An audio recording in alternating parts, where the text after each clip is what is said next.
Hello. Yeah, good morning, and you come. I was actually just moving there because I thought he's not going to see me. No. How's it going? I'm good, thanks. How are you? It's so good to meet you. You want your bag in the bag?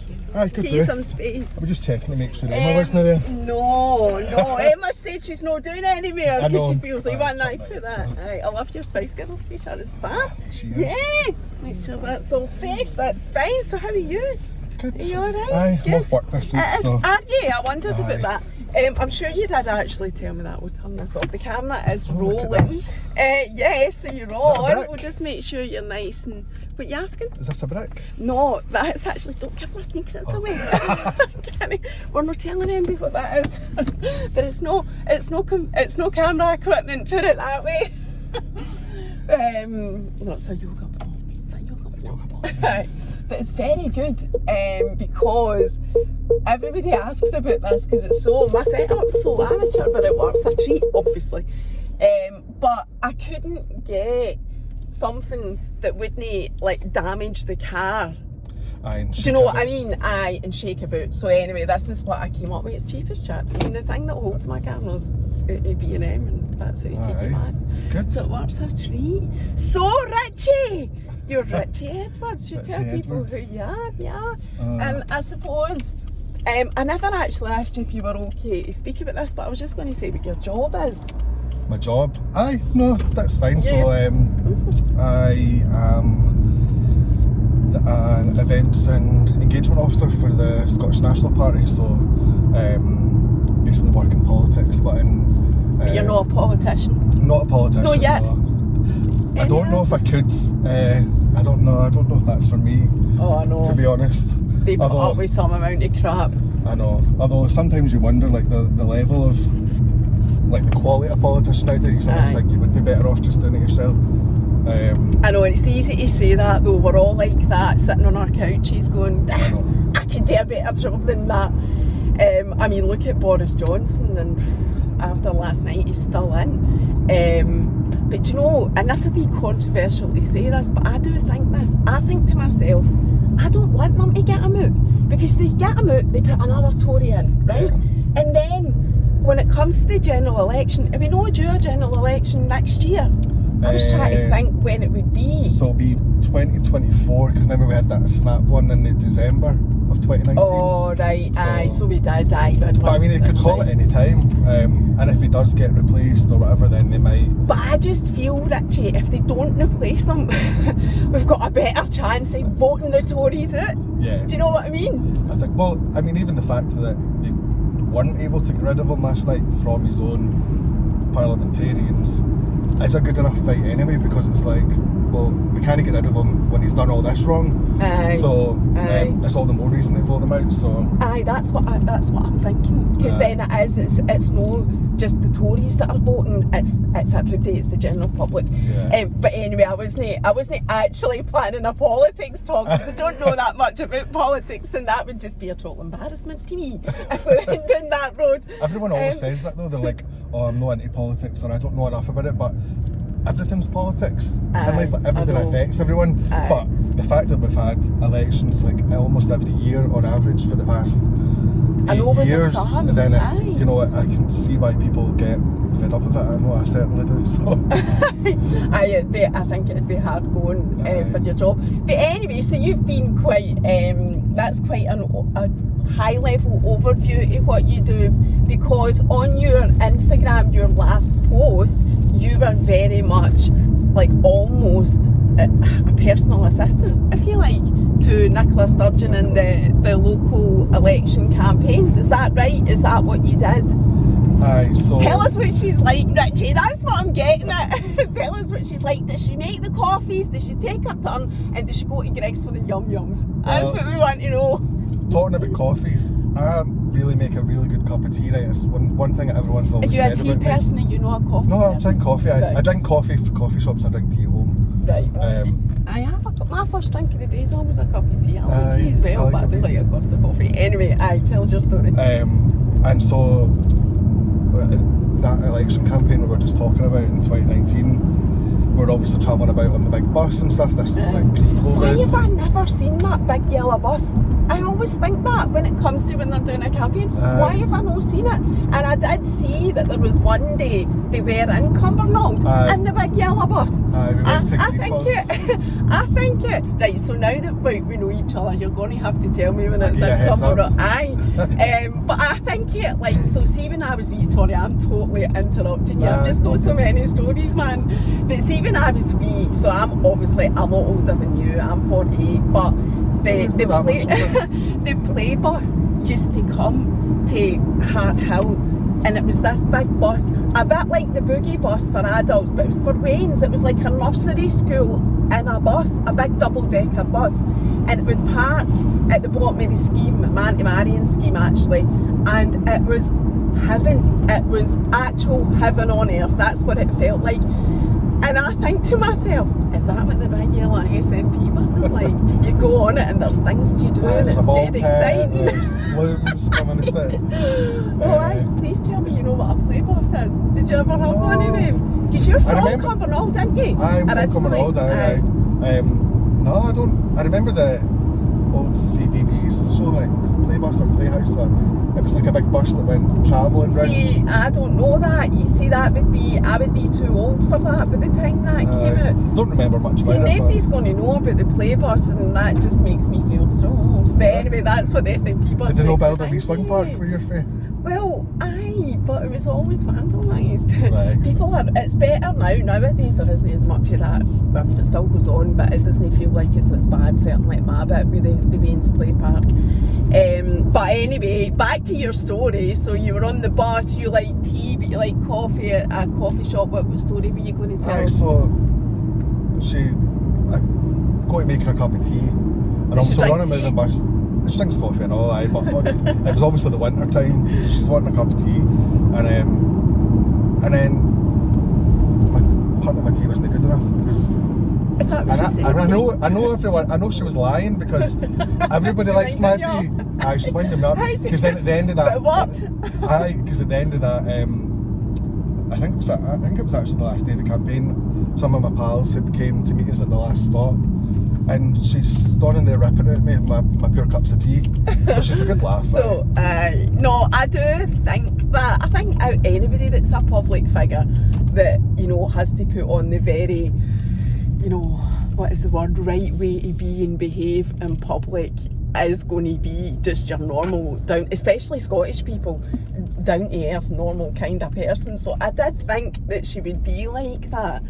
I mean, you do see her out in the campaigns, like playing basketball down the south side, or, you know, none of that's planned, that stuff either. We're just maybe like walking, going from another stop, and those wee guys had shouted on her over, and she just went in and then played a game of basketball with them. I know, it was brilliant. And then she has a good laugh, because she bought what was coffee. it? Is it the Ivy Nippy Sweetie? That was hilarious. That was probably the funniest post I think she's ever done, because it was just so funny, and she has got, you know, wit, because it comes out every now and again in her posts. I follow on Twitter as well. Oh God, aye. So see that campaign, were you actually like her PA for that? So I was basically staffing her for the campaign. So just whenever we were going all the different stops and stuff, meeting people, just aye, because it's on your last post in your stories, which is quite. I was knackered, so I don't know how she does it all the time, because it was knackered just. But even the daily, when she did the daily briefings and all of that, it is incredible the work that she does. I was going to ask you something else. I always wonder about security when she does that though. So she's cutting about, and she's a very, very high profile figure. Are there people in the background that are making sure that it's safe? Aye. You just don't, so there is. You don't really see them. But I do wonder, I worry about her. No, that's all. There's a lot of work that goes in the background. Dafties. Yeah. I know. Aye, right. Aye, and obviously there's loads of stuff like that that is secret and private, so that's totally fine. So anyway, that's your job, is that? That's my job. Now, the reason I had asked... My job actually isn't her, like, assistant or anything. It was just, obviously in the campaigns and stuff, everyone sort of mucks in and does a bit of everything. So you just did that for the campaign? Yeah, so it was good. Usually I plan like conference and stuff like that. So. Aye, I was just going to say an engagement. And am I right in saying that you also do the stuff with influencers, like engaging with influencers for support and stuff, or is that? Aye, so the Scottish election campaign last year, obviously we still had lockdowns and stuff like that, so we couldn't really meet in person for a lot of it. So I set up an influencer call on Zoom. Emma told me about that, by the way. When you said Emma, she told me, she said it was brilliant. I was dead jealous. She was a bit nervous about doing it herself, but I was like, you don't need to ask anything, you can still sit there. So she doesn't realise how amazing she is. She's always nervous. Aye. So I know that was good. Different for her, obviously, because social media and stuff, while she's active on it, that side of things is obviously new, especially for campaigns and stuff. Aye. It was just to give people a chance to like question Nicola, it and you stuff. mean? Like for Nicola, aye, because Twitter's always the place to be, isn't it? So your actual job is events. Yep. And management of the events. So the reason, moving on for that, because that wasn't why I asked you to come on. The reason I had asked you to come on was, it's just that in my last poll, my first poll that I did when I asked people what they'd like to see talked about, one of the things was, I'd love to see somebody with a really interesting job. And I'm like, Richie's got a really interesting job. Well, I think so. So that's why I did want to say it. But the reason that I'd asked you, right, wait, now we'll just order these coffees. What are you having? Are you getting a hot drink or a cold drink? Yes, I'm having a hot drink. I need my coconut latte. Can I have an oat flat white, please? Yes. Do they only come in small, don't they, anyway? Aye. Because Keith drinks flat white. Oat flat white. And if they've no oat, I'll take coconut milk as well. Usually do have oat. I like a wee oat milk, but I like a coconut. Hiya, can I have an oat milk flat white, please? Yeah, of course. Anything else? Yes, a medium coconut latte as well. Do you want anything else? No, that's fine, thank you. I'll see you at the window. Thanks. So, the reason I'd asked you was I wanted to help raise awareness for something that you've been through, which is called conversion therapy, right? And the first time I had ever been made aware that existed, conversion therapy, I didn't even know what it was when somebody was talking about it on Instagram last year. And I consider myself to be quite educated, isn't the right word, but I like to think I'm no ignorant. That's the only way I can describe it. So I was quite shocked that I didn't know. That I didn't know that happened, and horrified. A lot of people think it's like something that just happens in like the Bible Belt of America, where these fundamentalist Christian parents maybe ship their kids off to and stuff. And actually, that's what I thought it was as well. Like when you're kind of going through it and in it, you don't really realise that because nobody calls it that. Like, you know, the people who are perpetrating it aren't calling it. What do they call it?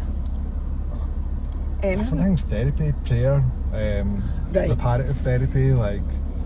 So I did wonder, and I think you've just answered that, I did wonder, is it a religious thing? Is it something driven by religion? And then that kind of bothered me, as you know, because Lola goes to a Catholic school, but we've never been involved in any conversations that I'm aware of where that's been a thing, and it was not acceptable as far as I'm concerned. So I did wonder if it was predominantly. So it doesn't just happen in religious settings, but definitely the majority of it happens in a religious setting.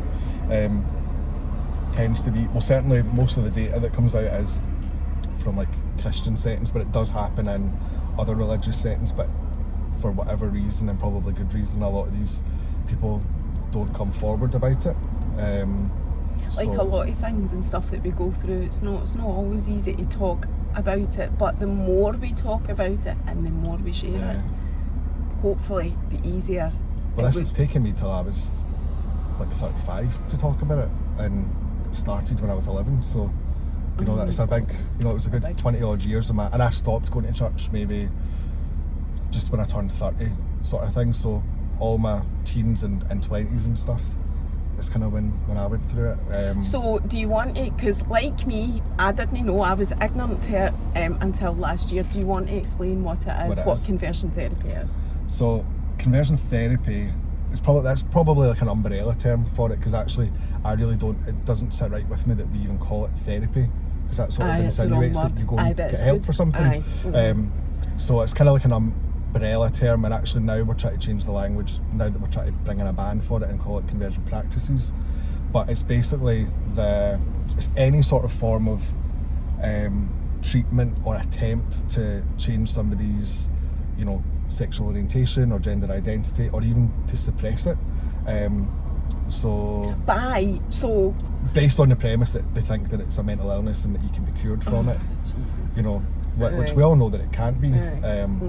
So it's basically, that would be like, turning it, flipping it totally on its head, like somebody trying to give you therapy to change who you are. It's like, basically saying who you are is inherently wrong, and like that obviously takes its. And the thing is, it's not really an American stuff. It can be like an event. You go to a camp and you're there for a certain period of time. Oh my God. And it's intense. But here it tends to be a lot more insidious. It happens over a period of time. It's not a one-time event. It happens on the daily, and it can be quite subtle and stuff. Which is actually can be more damaging, because it then becomes your normal. Yeah. So you think that's normal? Because that's all back I knew. then. I knew, yeah. Back then.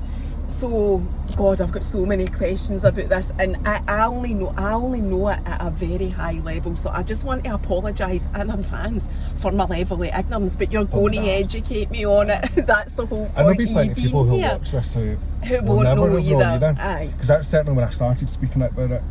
The common theme was, I can't believe A, that happens, and B, that it happens here, and that it's not already illegal. But like with a lot of laws, until something is is, Scotland, isn't it? well, we're trying to bring a bill through, which I'm now part of as well. So yeah, But it is definitely going to we're happen committed in to Scotland. doing it in Scotland. Yeah. Right, wait, I'll get the coffees. I'll just pack up the can and no, you're not paying on it. That's the least I can. Look at this pink hair, it's pure fab. Lola would love that. We tried to I can't believe Plum Monroe's got a drive-through Costa. This is quite good. Thank you. So you'll not have seen this. This is quite good. I have seen it, but I've never been to it. I came with my brother and my niece. I've done my usual and parked far too far away. I always do that. You've seen it when you went to see your brother? I've been with my brother and my niece, but I never got out. They've usually got their pride clubs, but I know they're struggling to get clubs. Right, wait now, I'll need to come out. I had to do this before. That's fab, thank you. Thanks. Right, Mr. Bang. Right, you take it. Put yours in there actually, and put mine there. And that's it. And let's drink them. I've noticed the drinks are cost when I'm talking to you. The guests don't, but I do. I need my coffee fix, Rich. So this was I hate using the word, a practice. What do you call it, practice? A practice that you were subjected to and exposed to from the age of 11, as you've said. So how did that come about, Richie? Starting from the very start then, I'll go over to the big Tesco car park, it's a bit busy here. I mean, one thing I will say, obviously this is still something I'm very much still unpacking, and kind of comes in. And there's like almost like constant waves of discoveries and stuff and realizations of, you'd almost like try to strip it back and go right back to the beginning. So are you comfortable with it? Because see if you're no, no. Right, so if there is anything that you're not comfortable with, just say and we'll not talk about it. This is about raising awareness. I feel it's so important that we know what's going on. That is why I'm speaking out about it now, because it can't be. I wasn't comfortable when it first started gaining sort of traction in Parliament and the press and stuff, and then I just sort of realised, well, if it's going to be triggering me and I'm going to be reliving it anyway, I may as well get in the arena and share, because the problem is a lot of people come forward and it's anonymous and stuff, and it's really important to humanise this sort of stuff so that people realise, actually, I know them, I can't believe that happened to somebody I know, or that it goes on. So and also I really do believe that a lot of the people who are sort of perpetrating this sort of practices, for the most part, believe they're doing so through good intentions, because it's something they fundamentally believe is right and stuff, and so that's also really hard to navigate. And that when you know that somebody means well, but then they don't get a free pass for that either, because it's got lifelong consequences. No, that's not okay. Yeah. And I think it's about raising awareness to them just as much as it is to other people who've never heard about it. And I think sometimes as well, and I'm just speaking from personal experience, you get sick of speaking to a brick wall. Yeah. So you walk away and you do your job, you do your thing, where people do want to listen to it and do want to support you and whatever, because there is sometimes always a point where you have to go, nah, enough is enough, that's it. I'm just not even going to try and convince you anymore. Yeah. I'm just going to walk away and do what I need to do in the world. It's not my job to convince these people and stuff. I can tell them how, the effect that it's had and stuff, and that's the thing, like that's been 2 decades worth of suppression and struggles and pain and mental health issues that I've never really fully understood, but now I can sort of bring it right back to all those moments, sort of thing. So started when I was 11, and I guess back then it was definitely a lot more subtle and if gentle's even the right word, I kind of feel like in fact it's almost a little bit predatory in the sense where 11 years old I didn't know that I was gay, but I feel like these adults did. No, when you say you didn't know, do you mean you just didn't consciously have the thought totally. at that point? At 11 years old, all I wanted to be was a Power Ranger or a Spice Girl. I didn't know.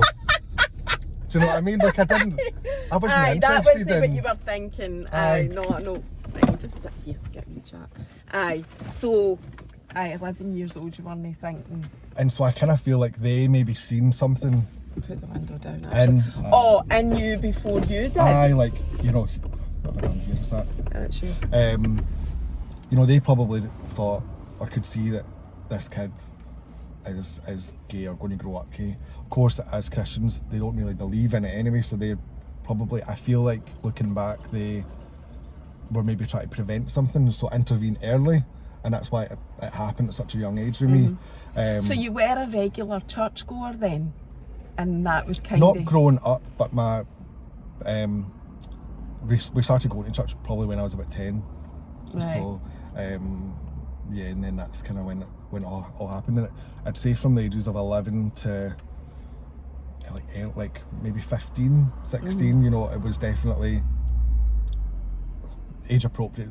Doesn't seem like the right term as well, but it was a lot more subtle. It was about using certain languages around you, praying over you and stuff like that.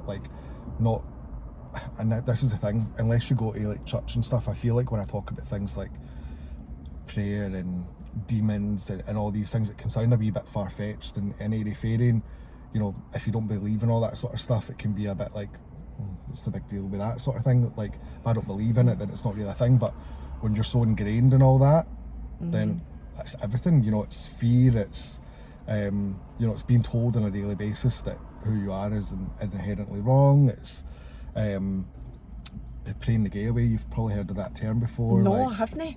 So it's like I guess it's like a buzzword or a buzz phrase sort of thing, but that is essentially what conversion therapy is. It's basically it's exorcisms. It's it's spiritual abuse basically, as well as mental and psychological, because the effects stay with you. Like, it doesn't just end. So you said they were aware of it before you were, that you were gay, and that was I'm assuming so. That's what you think now, and they almost as if they were thinking to themselves, like, let's be proactive about this. Yeah. So at what point? And there was no spite or it wasn't, I wouldn't say that it was particularly painful or traumatic, because again, it was just my normal, and I can't speak for their intentions and stuff, but certainly it was just But it's your everyday experience, practice. Richy, and you're entitled to that. You're entitled to Aye. say how you felt and how Yeah. it made you feel and whatever. And I'm only now So- realising how Aye. I felt like I'm able to unpack all that sort of thing. So you don't need to justify it. Do you know what I mean? know. You don't justify That's also a it as habit you. I need It's to get out how of I as know well, like- it's, and we all do it. We all do it, but it's your experience. Therefore, it's your reality. It doesn't matter what anybody else says, what it was or wasn't. This is about you and Yeah. how you felt. So, see, can you remember at what point the realisation came over you that it was happening and who you were? Because you're saying they knew before you. So at what point did you think to yourself, like the penny dropped basically, where you realised what was going on? So probably about 15, 16, probably when, you know, I'm starting to, you know, you're going through puberty and stuff, and you're probably, you know, you are finding people attractive and stuff. But again, being told anything is, you're not just going to church for an hour on a Sunday. You're at church almost every day. There's always something going on. Was it every day? Were you that The involved church in it? services were just at the weekend, but you know, there was always some sort of Something, club or some sort of activity. So you're surrounded. These people are family, you know, and so when you're starting to question things like your sexuality and stuff, it's a game, almost like a game of tug of war, because you're being told constantly that it's wrong and that it's sinful and that it's it's a one-way ticket to hell, basically, you know, that you're almost thinking, well, this isn't right, so maybe I'm not, maybe. And the thing that I've always struggled with is being challenged on, you know, because you're constantly praying to change, basically, and when that's not happening, you then start to doubt your faith and how, you know, if you're as committed as, you know, well, why is God not answering my prayers if I'm not changing, sort of thing, or if I can't shift these feelings. So did you believe them for a long time? Did you 100%. believe that, like, oh, I need to do this to There's get still an element of me that better? does still believe it. Like, there's still part of me that's, No. you know, I'm still trying to unlearn a lot of this stuff and realise that this is completely normal.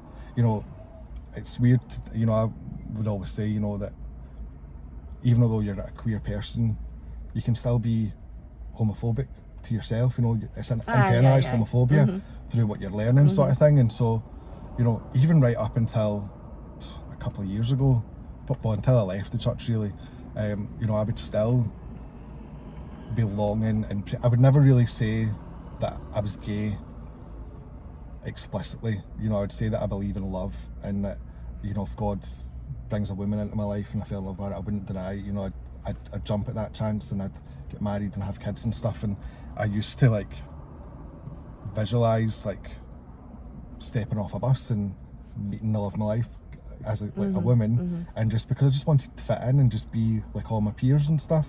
Of course, it's not how it is, and there's nothing wrong with being gay. No, and of course this, not. so but it is a lifetime of like unlearning and unraveling and stuff. So it wasn't really a moment in time where you went, you know, I'm trying to make this work, but it's not working. This is all wrong. There wasn't an actual defining moment where you thought, right, this is wrong. It was a gradual process. Well, I always believed that it was what was happening was right and just, and you know, if I was being, you know, if I was going through like I'm using the term exorcism because that's what it is, but I feel like that sounds very dramatic because I think of the movie, you know, nothing, it's not like that. No, but it's actually worse but than that, because it's emotional, and it's, you know, it's a form of torture, really. Like, it's, you know, it's degrading, you know, having your peers and your leaders like surround you, and like everybody like touching you and praying down on you, and like it's like it's very cult. Yeah. Like, I mean, I have never seen or heard of anything like that until somebody was talking about it and I researched it and whatever, until you sitting here and saying this. I'm totally flabbergasted and shocked that goes on and is allowed to go on. And I'm thinking, is it being hidden?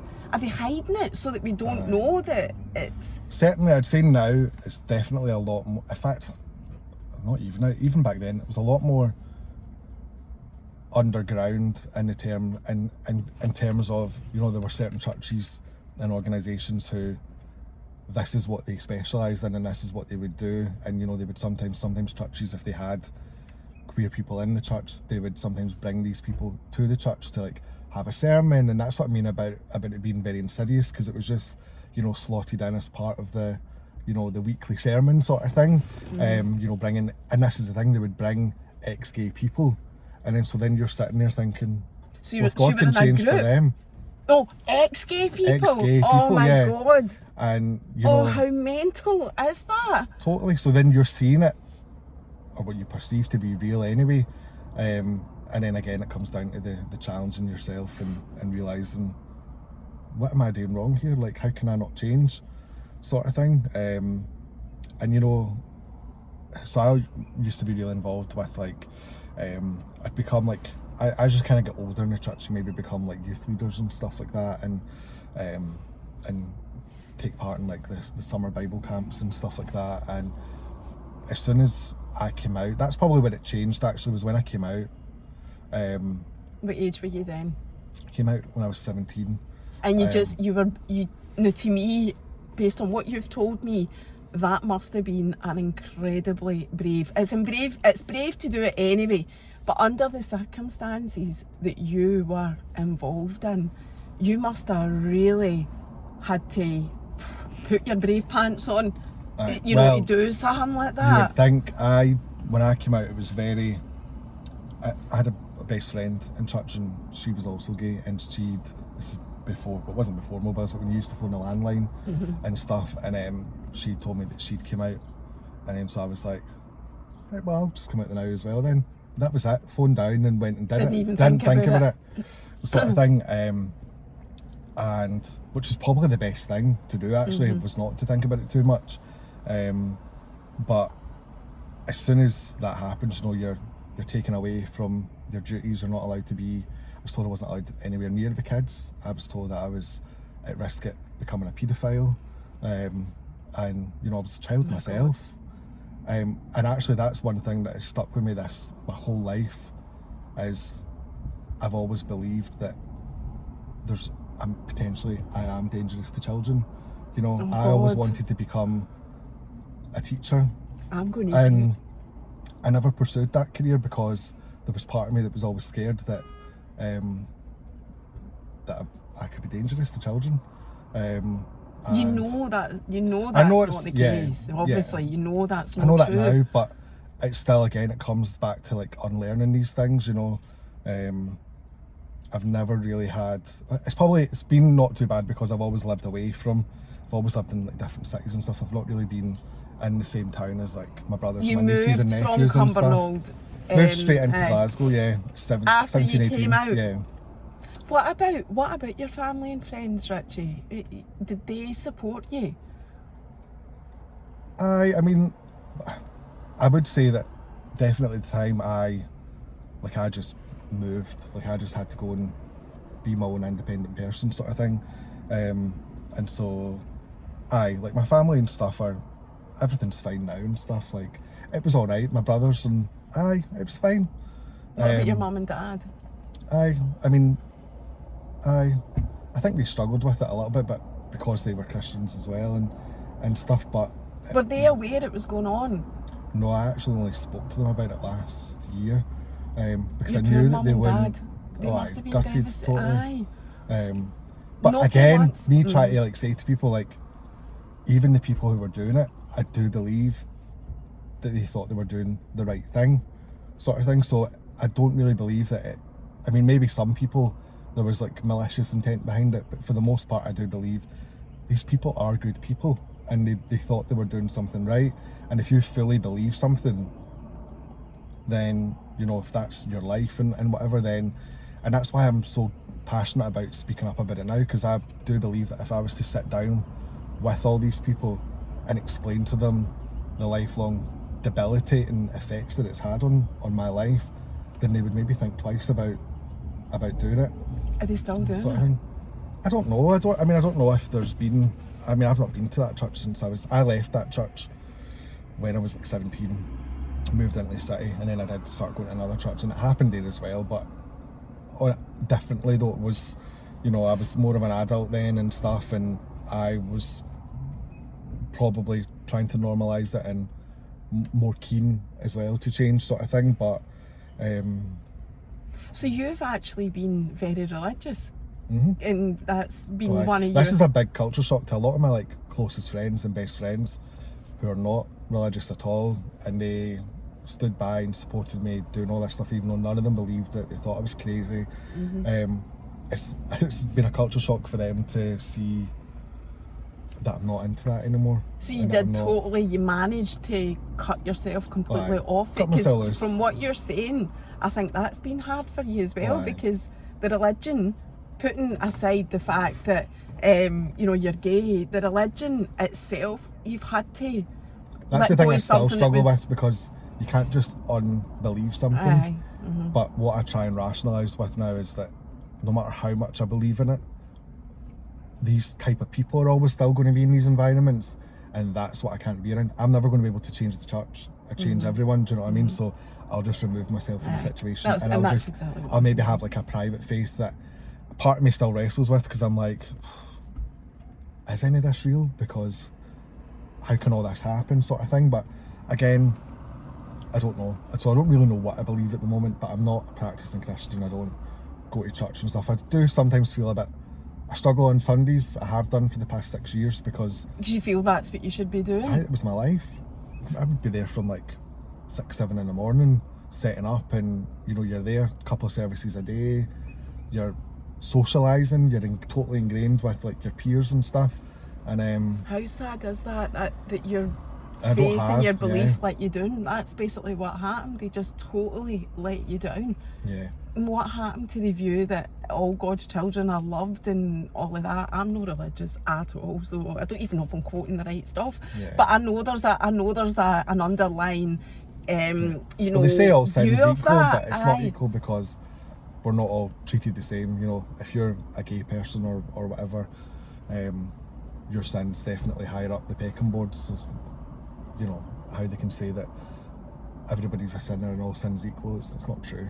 Like, no, it's definitely not. I mean, it's not. I mean, you look at things like murder and rape, but like, of course none of this is equal to women wearing, I'm women wearing double denim on the day, you know, women, you can't wear two of the same threads, do you know what I mean? All these rules. Oh my God, see, I don't, that is just, it's crazy. To me, it just sounds mental. I'm just going to be honest. So you moved away when you were 18? 17, 18, aye. And in Glasgow? In Glasgow. And you're there now, aren't you? I'm there now. I've been kind of all over. I've been Glasgow, Edinburgh, London. Done a couple of wee stints back in Cumbernauld as well, in between flats and stuff. But for the most part, Glasgow. I'd consider myself a wee Richy. Aye, and you're much, you feel much more comfortable in the city. I always think, well, I'm from Hart Hill. I talked about this on my chat with Claire on Saturday. I didn't even know that was North Lanarkshire. It's the very end of North Lanarkshire. The bus stop's there going to Edinburgh, isn't it? That's right. Hart Hill is North Lanarkshire, and Whitburn, which is right next to it, is West Lothian. Now I'll tell you a wee funny story. It was no funny, but it's just reality.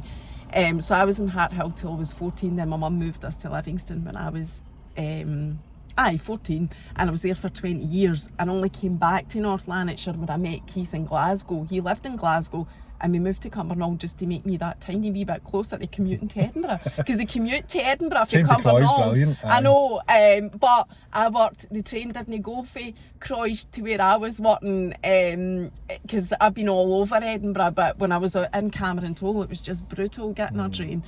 But anyway, my grandpa's brother, my Uncle Billy, was gay in the village, the only gay in the village, right? But nobody talked about it. And so I can relate to your thing about when you're wee. Like, had this guy living with him, Hughie, and they were, you know, it was very, now looking back, right, it was very, very obvious. But when you're away and they're just telling you it's your Uncle Billy's lodger, that's what got said my whole childhood, right?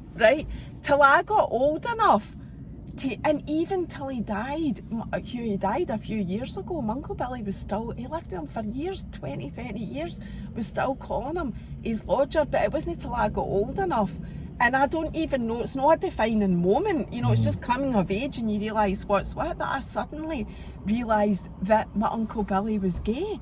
And even when I realised, I remember looking back on my childhood, again, shocked, horrified that we weren't just saying it, but what the situation was.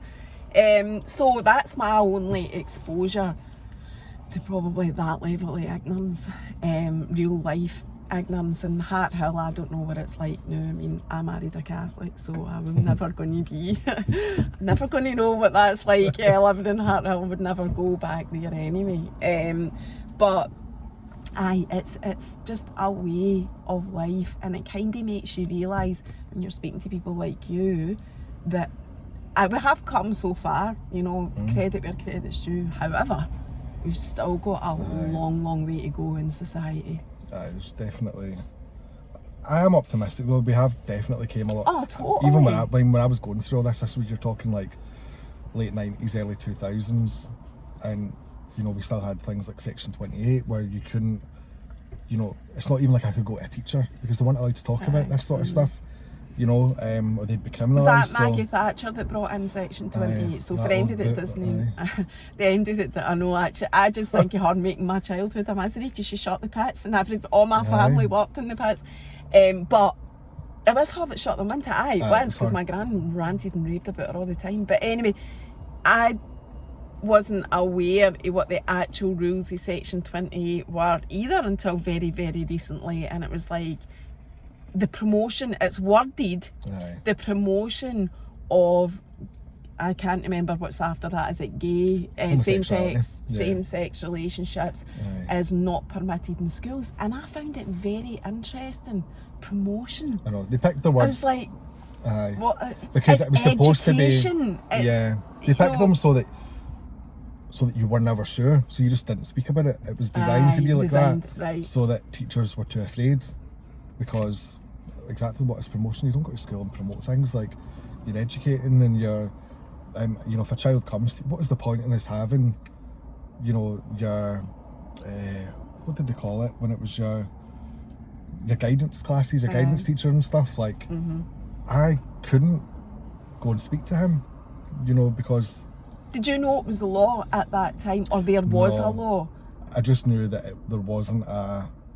I was aware of it in a sense that at church there was loads of petitions about, because remember there was talk of when the Scottish Parliament came in about scrapping the law sort of thing, so obviously a lot of Christians were trying to fight against it so we could keep the clause.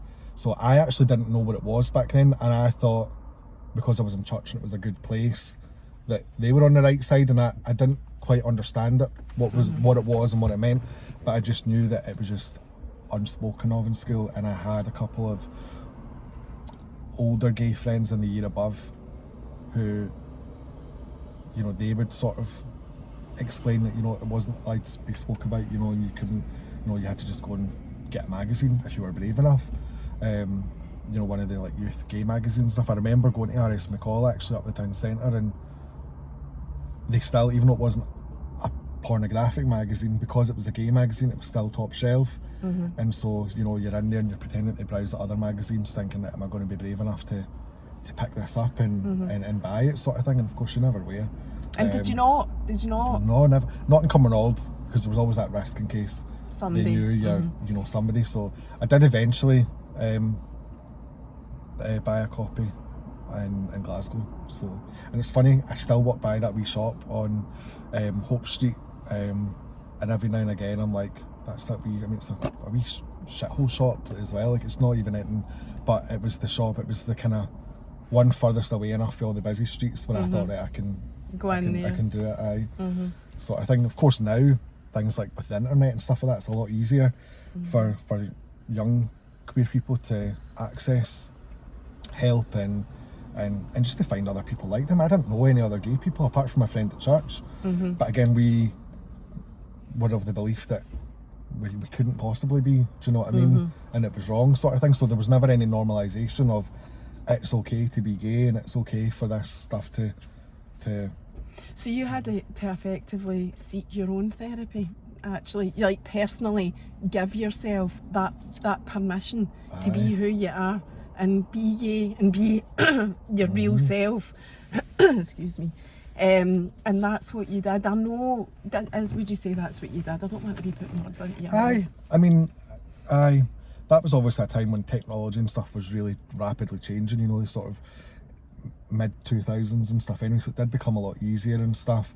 And even, you know, I'm saying, you know, even when I was, particularly when I left and went into Glasgow and started a new church and stuff, I was dipping my toes in, you know, to the gay scene, to see what it was like and stuff, and but I was never fully immersed in it. And actually for me that's probably the one of the biggest struggles that I find now is that loss of, you know, I look at, I of course I've got some like gay friends and stuff, but it was never really, there were gay friends just by chance that I met in other environments and stuff. I've never really fully been a part of the gay community in Glasgow, and that's something that I really feel deeply, like almost like a mourning, like a loss, because I feel like I've missed out on so much. You know, there's a lot of queer history that I don't know about and that I'm still constantly trying to educate myself about, but could you, moving forward, and I know we've not even talked about mental health yet, and I know it's affected you understandably hugely, being part of the gay community now, is that not something that you can get involved in, or do you feel that it's not what you want to do now because of, I don't know, No, I would like to, but of course, you know, you're seeing familiar faces that I've seen since I was like 18, 19 and dipping my toes in and sort of going out every now and again. All these people are still there and immersed in the community, so there's still like a recognition and realisation of seeing these people and realising, you know, these people are 15 years into their relationships and stuff, like friendships and stuff, that of course you can sort of come in, but you'll never really, I don't know, but it's definitely something that I want to do more of. I'm really passionate about helping particularly younger gay people and stuff. And I do want to speak to you about that. I said that to you. Before we do that though, I do want to it probably links in mental health with you know, talking about young people, because the way that you're treated because of who you are ultimately has a massive impact on your mental health. That is the biggest price that you pay. Yeah. Would you agree with that? That's the thing. It really cost me my life.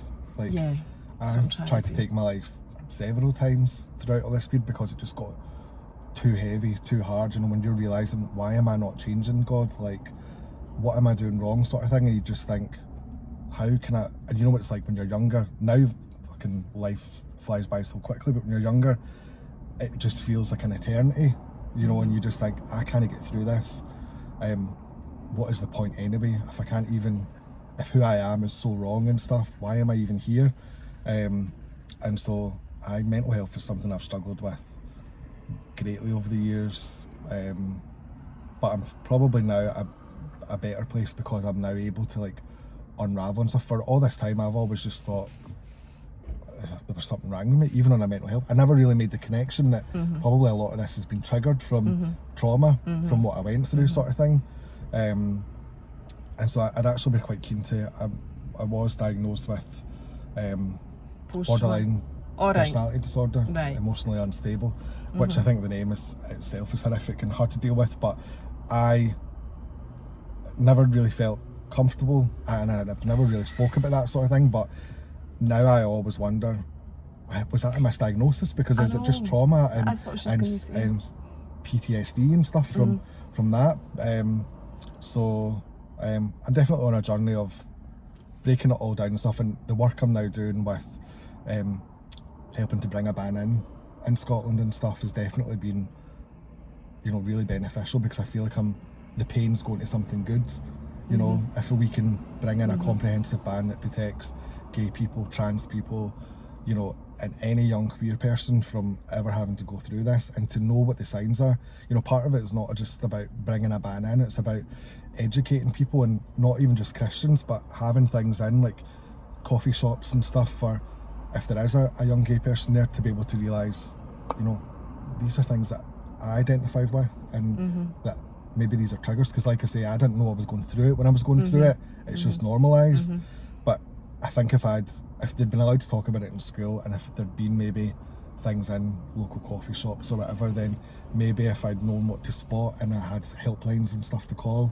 So that's all going to be part of the support package that we're trying to bring forward as part of the ban, because it can't just be, you know, we don't just want to ban something and criminalise things, we want to end it. And part of that has also got to be having a full package of support for survivors of it, historically and new ones. So you know, funding helplines, working with LGBT plus charities and stuff to be able to provide the support for young gay people, and even older ones. There's a lot of you know, older queer people who have went through this as well, and we talk about young people a lot, and it's probably a preventative desire in us to make sure it doesn't happen. But there's a lot of people, you know, my age and up, who, you know, there just isn't the support there, and a lot of us, particularly in Christian environments, will openly admit that conversion therapy is actually something they sought out. Because the big thing about it is, well, how do you ban it? Like, if it's consensual and stuff, but you can't give informed consent, and it can never be informed consent because you can't cure it, you know. So then it's false pretense sort of thing, and usually it's done through coercion, and people seek it out or accept it when it's happening to them because there's too much at stake, there's too much on the line, because it involves being ostracised from what you know. I mean, I didn't want to move out home at 17, 18 and stuff and have my life completely changed. Which is why we need to be talking about it and creating an awareness, because that's the only way that people will become aware that it's not actually okay. It's not okay, I'm just going to say it's not okay. To try and make somebody something that they're not. It's horrifying.